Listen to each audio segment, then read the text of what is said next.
Hi, everyone. Welcome to another episode of Storytime. Thank you so much for joining me today. My name is Courtney Baker. I am your host and producer of the show. So today's guest I'm super pumped about. In case y'all haven't noticed, if you've been a listener from the beginning, I love doing these soccer interviews. I actually wasn't a soccer fan until about 2017 when I worked for iHeartMedia in Phoenix. Phoenix Rising was a partner of ours. And I was like, you know what, I'll try going to a soccer match, see what it's all about. Obviously, I knew about the club. And I went and fell in love with it. And we started having players in and all of that. And then I worked for Reno 1868 FC in Reno. And it's just been so fun to interact with the players and coaches and all that and just learn more about the game because I'm a baseball girl. I knew almost nothing about soccer, but I've loved doing these episodes too, just kind of diving deeper into the game and the players themselves, and it's been so fun. And today is another one of those episodes. I have Darnell King from the Phoenix Rising joining me. It's currently the off season right now, so it is time where he can actually relax, not have training almost every day, matches all the time, being on the road. And I'm really excited to catch up with him. I actually don't know him that well. From all the other interviews, I've known the guys for a couple years. Darnell went to Phoenix, or he came to Phoenix after I left. So I'm really excited to get to know him a little more and to introduce him to all of you guys.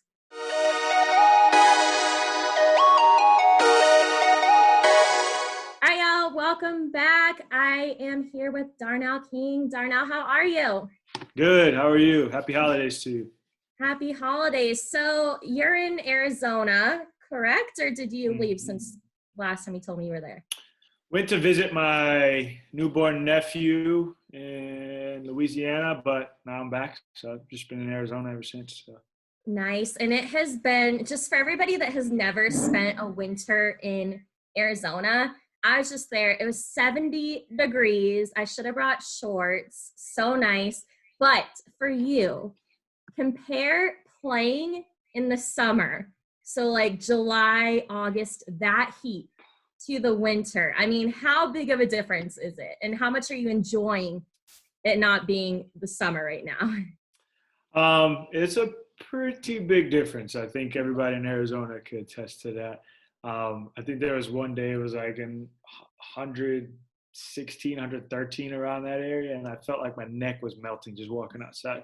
So we would train in the morning, so it wouldn't be as bad, but like towards the end of training, you just start to feel it. So it was pretty bad. But now, like, towards the winter time, it's like perfect weather to be training, especially, me living in Florida, like I was always around humid weather. And like the fact that it's dry out here, it's like, the winters are amazing. So it's really nice outside now. I have this on because it's freezing in my house, but no need for it really. Yeah, and I do have to ask because like you said, you are from Florida with the humidity and all of that, but would you rather have a humid Florida summer or 116, 118 in Phoenix, but it's dry heat?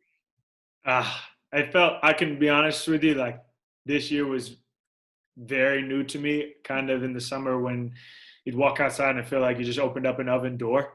The Florida summers aren't that bad because you're just surrounded by water. So you catch a breeze and then obviously you can go to the beach and, kind of cool off that way. I would prefer, as much as, the humidity sucks at times, I'd probably prefer a Florida summer over an Arizona summer. But like I said, the winters here are great. I mean, they're great in Florida too, so it's hard, but so used to the Florida weather that I'd probably stick with the Florida.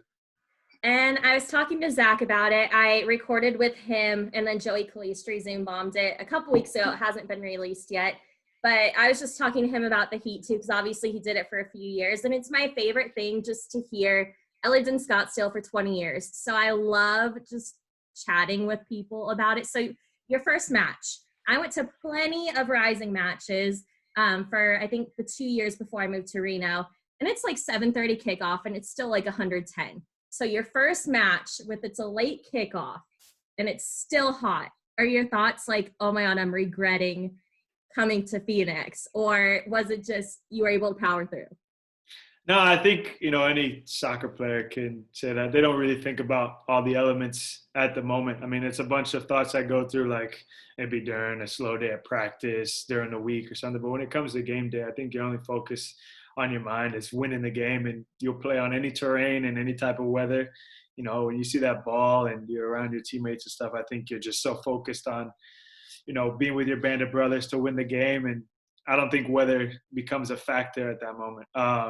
Now, if it's like blizzarding down or something or stormy, you're going to be like, all right, this kind of sucks, but, you're still going to play the game. But no, that first game, I didn't really notice the weather. I think it was just because it was the first game. And for me, I was on a new team. I was just so hyped that nothing was really fazing me. I was just ready to get it going, get it started. And clearly after the first game, all this nonsense happened. And we had to kind of restart, but Yeah. it is.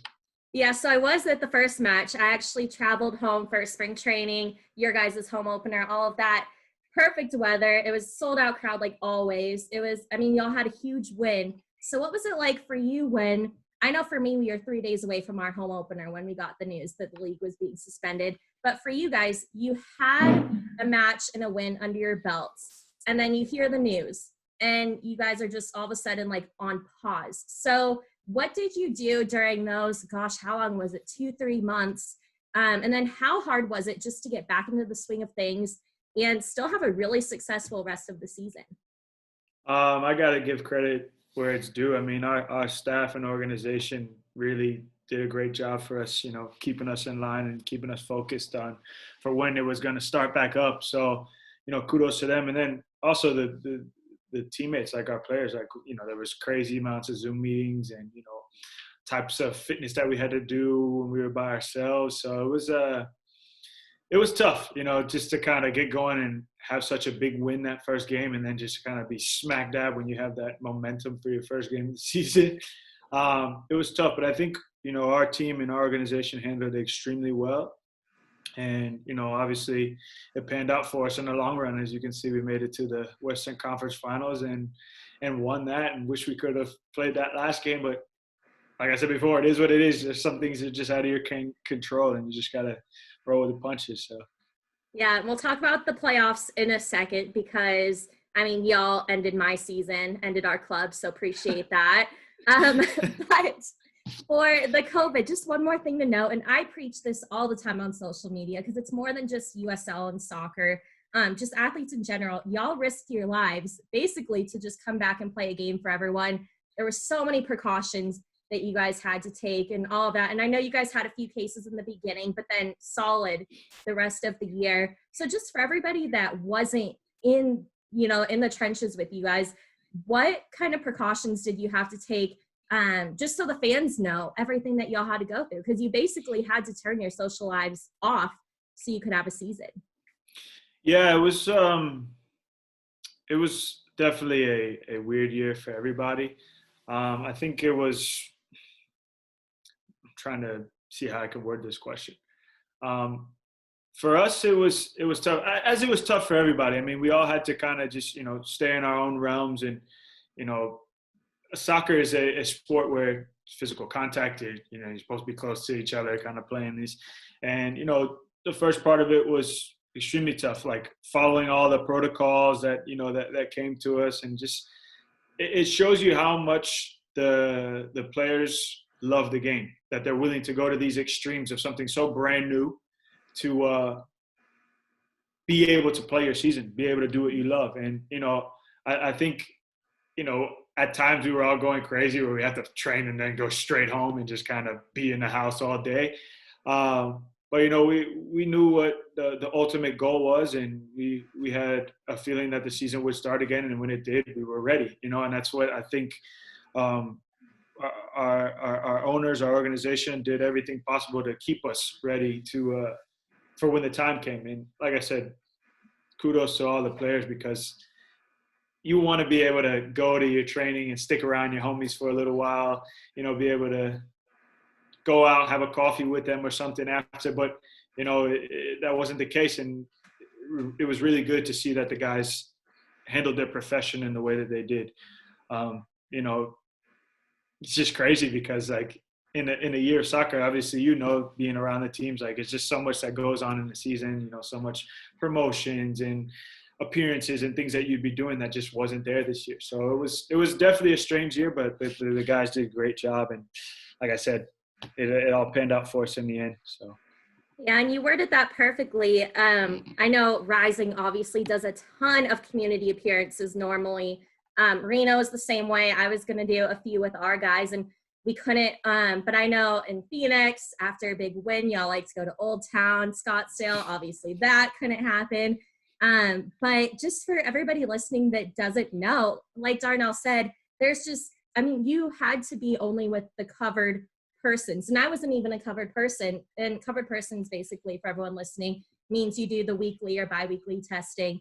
And otherwise, you couldn't be within 6 feet of them. So it was crazy. But like you said, it worked out for you guys, made it to the playoffs. And I was scared to ask any of my players this in the off-season recordings. But I'm going to ask you, since you were on the winning side of it. So the Reno Phoenix match went to penalty kicks. And people always gave me crap because they know I obviously support y'all. Being a Scottsdale girl, love Rising. And I was like on my knees like this the entire PKs. But how stressful is it? Obviously, I got Zach's take with the goalkeeper. But for you as a player that would actually kick one, is it super stressful? Like, do you feel as much anxiety as I did? Or is it just another thing for you guys that you practice all the time? I think, good question. I think in the moment, it's hit or miss, you know, and depending on what position you're in and like what the score is at that time could put more pressure on you than others. But I think, you know, at that point of the game, after playing 120 minutes, I think everybody's under pressure. You know, you want to win this game, especially because you know what's next if you win.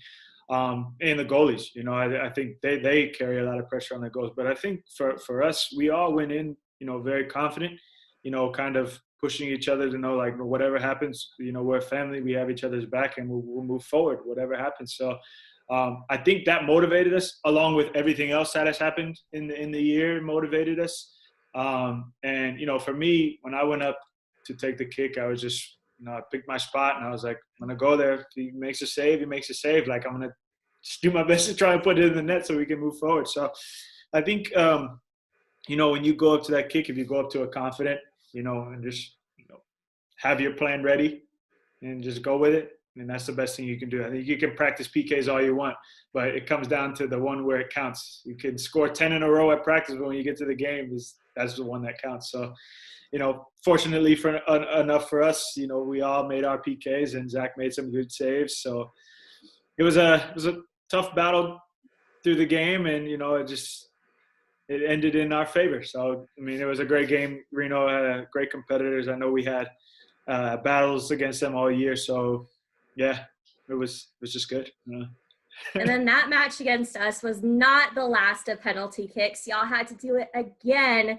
So for everyone that doesn't know USL, you have to do, basically, there's the regular time. I don't even know what the soccer term is, but then there's 2 overtimes, then penalty kicks. So by the penalty kicks in the Western Conference Finals, how tired were y'all? Because that is a lot of minutes to have to play soccer. Yeah, I think it goes back to like what I said about that first game where you were talking about the weather. I think it's just a mentality, you know.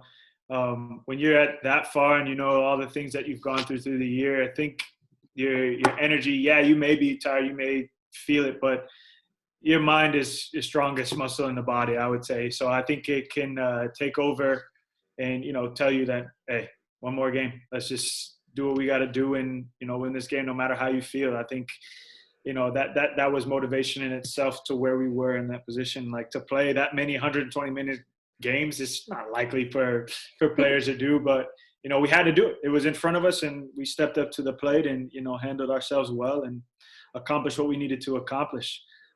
It's always so tough to talk about because there was only just one more game that we needed to play, and it was unfortunate that we didn't get to play it. But, you know, I think for the year that we went through, we did everything we possibly could that was in our control to make the best of it. So it was one of the best football years of my career because that was my first professional trophy, and to win it with those guys and the way we did it, amazing. So. And I know you said it's hard for me or for you to talk about, but y'all did win the West. Y'all were in Tampa Bay when the final was going to happen. Unfortunately, the Rowdies had some COVID issues. But match aside, you did play for Tampa Bay. So were there like kind of mixed feelings about it? Were you super excited? Like, yes, I'm going to play my former team. Or was it just another match for you? Yeah, hold on. Let me flick this chip off my shoulder. Yeah. No, it was for me, I was extremely hyped because, you know, it was a previous team of mine and, you know, I had a great 3 years there when I played. But it was even more than that because that's my hometown. So, you know, I had a lot of my family there and, you know, it would have been good to go back to an old stomping ground and, you know, unfortunately beat them. It was what our plan was to do. But, you know, like I said, for not just us, for the whole world, it was one of the craziest years I think anybody could experience. So for me to be upset about this game, yeah, personally it sucked. But, you know, when you look in the grand scheme of things, like there's so much more worse things that are going on in the world that, you know, I was just grateful enough to get to that position and be healthy and safe. And, you know, I just hope the Tampa players were to get healthy as well when, you know, because we know how crazy, you know, COVID was. So, you know, the game would have been amazing to play, but at the same time, everybody's health, I think, was the most important thing at the time. So, you know, we made it there. We did everything we were supposed to do to get there. And like I said, it was just unfortunate we couldn't play the game because of COVID's face, you know. So, yeah, like it just is what it is. I can't say it enough. I think I've said that like 20 times just because that's just how it happens sometimes. So. Yeah, well, y'all did still make the best of it when you won the West. I know ownership, instead of everybody being bummed that they couldn't go to Old Town, the clubs and bars and all that to celebrate, I know they brought in a DJ and some booze. And then it was kind of hard to tell from some people's Insta stories and I think snaps. Y'all still made the best of it in Florida, right? Like, wasn't there kind of some sort of celebration when I think it was supposed to be the match day? Maybe I went to go visit my family at that point because obviously being all the way out here on the West Coast it's just tough to go see them. So I just took the time to kind of go visit some of my family members and friends that were in the area. And I celebrated with my team just the best way we could at that moment because, you know, we were going to go on break after. So it was kind of a little quick intimate moment, then I kind of separated. So whatever they did, I mean, yeah, they probably had a good time just because we did win the West. So we needed to, you know, celebrate it properly. But yeah, I mean, I celebrated with the most I could with them. So I think you missed lots of beer pong is what it looked like in some ballroom or wherever y'all were. But yeah. It looked fun. It looked like the guys still made the best of it. But you are back. Yeah. You're back for another year in Phoenix. Obviously, that's why you're spending the off season. So the big news is that the facility and everything's moving to Chandler from Scottsdale. So I know y'all live in like the Tempe area, or at least the apartments are. So have they told you, is everybody going to have to like pick up and move to Chandler? Chandler's like out there. It's an hour drive from me in North Scottsdale when I visit my parents. Or is everybody just staying in Tempe and where they are right now? I'm not too sure about that. I don't have the information on that. I know that, yeah, it is far from here, so maybe they will, maybe they won't. I'm not totally sure. I wish I could give you an answer, but I just don't have that information. But, I mean, I know Chandler's a nice area. Been over there a couple of times, kind of saw what the downtown area looked like. It's pretty beautiful. And Gilbert, like, it's just different, you know, from Scottsdale. It's just a different area. It's 202 to the 10 or whatever. How I'm still learning the roads around here. It's the 10. Yeah, you're right. Yeah. So yeah, I mean, I'm super excited for the new facility and, you know, what the organization is doing. It's just only going to bring more exposure and, you know, fans to our games. I know it's maybe a bit further drive for some people now, but hey, like if you love the game, you'll come watch your Phoenix Rising win some more games. So.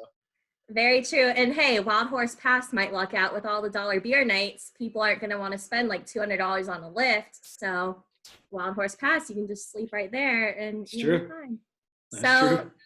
So I know you get the full Rising fan experience just because of COVID and all the restrictions, but I'm sure you've seen Rising fans are intense. They love their club, they love their players.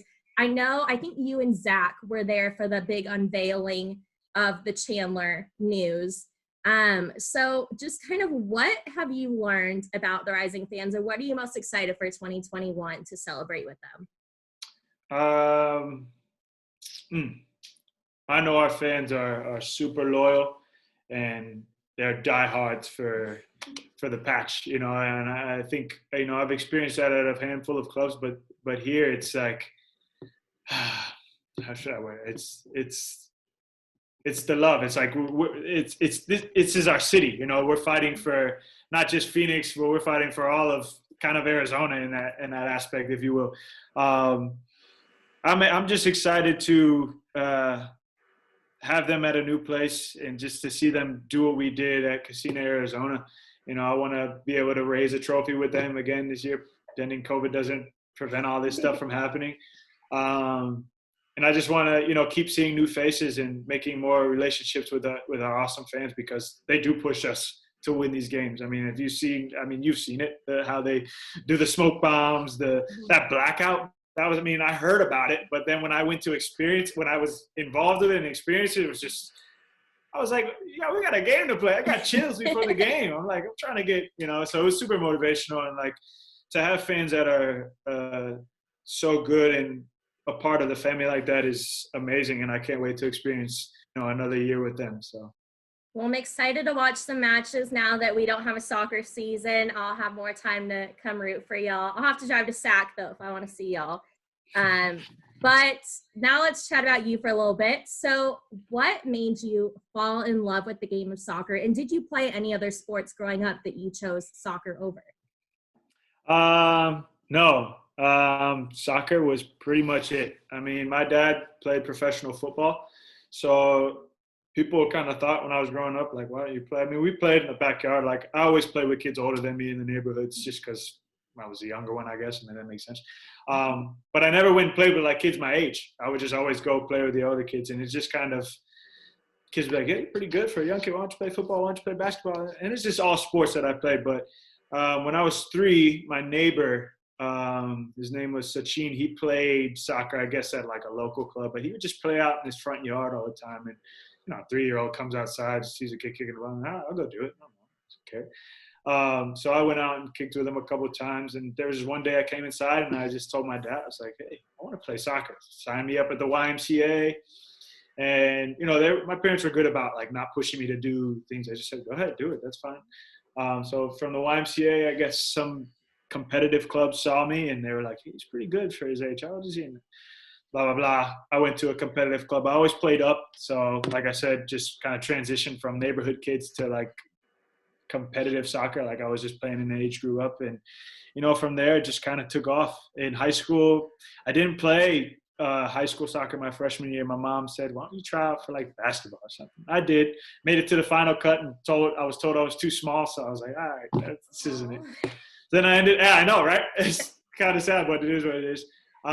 Then I ended up doing cross country, which kind of fell in line with soccer. I mean, it wasn't like my favorite thing to do, just run for, free, I guess. But I was pretty good at it. So it just kind of helped me transition, because the next year, my sophomore year and on, I just played soccer, and then it just kind of took off from there. Went to college at FAU, played there all 4 years. And then from there, took off into my pro career. So. Well, I think you're my height. I'm 5'11". I remember I like briefly walked past you when y'all played here, and I think you're like my height, a little taller. And everybody, for me, because I'm a giant for most girls, they're like, oh, why don't you play basketball? I was like, no, I was the tallest cheerleader alive. And never basketball, never volleyball, anything like that. But clearly it worked out for you with soccer.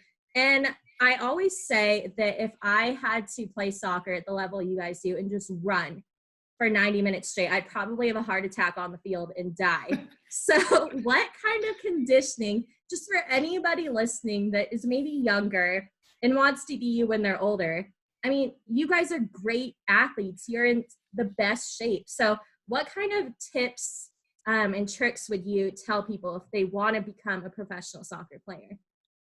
Um, hmm. I mean, my people have told me just touch a ball every day.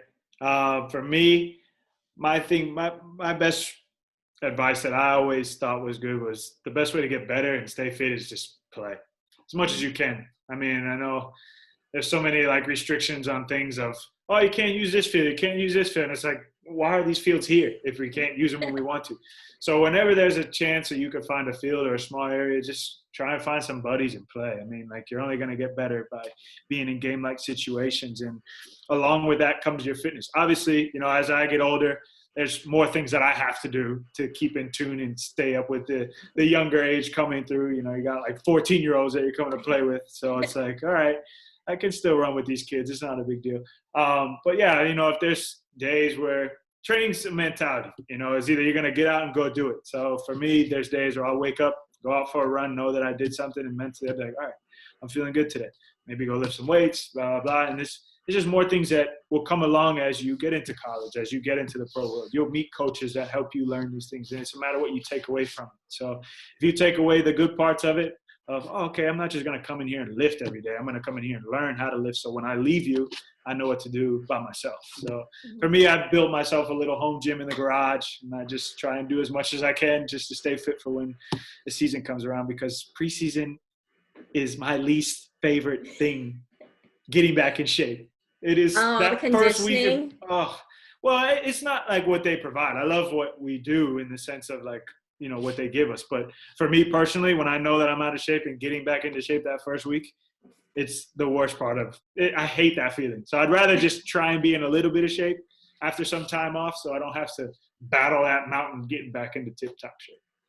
I need to take that advice because I don't know. Have you heard of the Madison in Arizona? No. It's like a spin club thing. They have one in like Scottsdale, one in Tempe, and I think Phoenix is the other one. But anyways, my first day.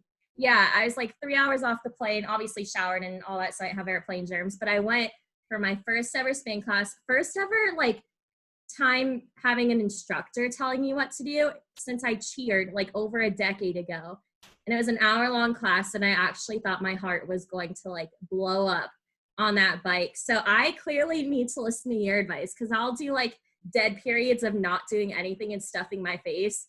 And then I'm like forced to work out, and I'm like, I'm 27. I'm way too old for this right now. Yeah, it's definitely a discipline thing. And like I said, it's a mentality, because wanting to do that every day, it gets brutal sometimes. Now, when you do it for a living, like, you're just obligated to do it. So it's easier to kind of stay fit. But, if you're not in this type of world and you just want to stay fit, it's definitely a discipline thing. This off season, I've been really trying to focus on doing it every day, but there's been times where I've slacked off and I'm like, all right, Darnell, get back to it. So, mentality, that's all I can really say it is. There you go. Well, you and your wife adopted a dog. It was in Phoenix, right? Yep. Y'all adopted it. So I was trying to push for this before COVID, but I always said we should have our players like walk out with like a team dog. Like, it would be the best thing in the world. And I know you have a super cute dog. Zach has a super cute dog. Like, would you be a fan of walking out with your dog, or would it distract you too much? I mean, so I've always been kind of a traditional soccer player, not too much theatrics before a game. But I mean, if it was a theme for the night, like, I wouldn't be opposed to having him walk out with me, as long as he was on his best behavior. Because if he started doing nonsense or like pooped on the field or something, I'd probably lose my mind. But like, you're never doing this again.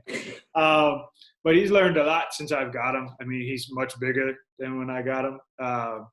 We have our fun days and we have our bad days. But I mean, he's the big joy of our life, and we love him. So if they were to do something, yeah, why not? But I'd have to train him a little bit more before he gets to that stage. What kind of breed is he again? So he's half Rottweiler, half Australian cattle dog. A lot of people say they don't see the Rottweiler in him. I don't either, besides the color. But he definitely has the spots, and like, I don't know, he's just pretty energetic. He's fun, a little uncoordinated at times, but yeah. It's the cattle dog though, because they have a ton of energy, I think, in that breed. Yeah, and he likes to, when we go on little runs, he likes to try and herd me back and nip up my ankles. I'm like, all right. Oh, not cattle. I agree with the whole like being nervous about the dog behaving though, because I have 2 dogs, but one of mine was adopted here in Reno, and like his first day that I got him, I brought him for a photo shoot with our guys to promote the shelter. But then I brought him back preseason of this year, and I was like, all right, Moose, just behave. Like, he's a sweet dog and he loves people. But like, we're walking back with the guys, and all of a sudden he just like poops all over the concourse, pooped all over the parking lot. And I'm like, this is never becoming a thing again. Like, other people's dogs are so well behaved at the ballpark, but if you figure out like training tips, let me know, because mine doesn't care. He will squat no matter who's around him, what he's doing. Like, he doesn't care. Yeah, I'm not sure. I think he might get a little overwhelmed by all the people. So he might do the same thing. If I find out any tips or tricks, I'll definitely let you know. Perfect. Well, just kind of a formal, fun question, just because I've been binging Netflix this entire quarantine. I'm still super cautious and don't really leave. But has there been a TV series that either you and your wife, or just you or just your wife, has watched that is like your favorite of 2020? Of 2020? I can tell you, my wife loves to put on Friends just as like background because it's such a good. I mean, I've grown to like it. But I mean, of this year, which ones? I mean, we've watched a bunch. There's not like a favorite one. We just try and get through different ones. We watched The Undoing. I think was pretty good. The ending wasn't the greatest, but it was okay. And then our sister-in-law told us about this one with vampires. It's kind of like a mockumentary, is what they call it. It's called What We Do in the Shadows. So it's about a bunch of vampires. It's kind of like the Office type theme. It's pretty funny. I've started it, but I haven't. I don't know. There's not any ones that really stick out like that to me so far yet. So. I'm adding that to my list. And I'm the same as your wife. I have Friends on right now. Every day I turn on TBS when I'm working from home, and it's just on for like 5 hours. And it's the solid one because every episode. Right. And it's perfect. Right. Yeah. But all right, Darnell, thank you so much for joining me. Final question. Where can people follow you on social media? Do you remember your handles, or do you have to look it up? Jeez, I think I want to say one is DD King 2, and that's my Instagram. That actually sounds kind of right. Let me see. Yeah, I want to make sure that I'm giving you the right info. Yeah, DD King 2, at DD King 2 for Instagram, and then Twitter. I should have prepped you before to tell you to memorize all of it. It's all good. Just throw me on the spot. And then on Twitter, it's at 21DD King. Perfect. Well, I'm looking forward to seeing you back in action in 2021. Hopefully they allow fans so I can come. But enjoy the rest of your off season before the craziness of preseason. Yeah, can't wait. Super excited for it.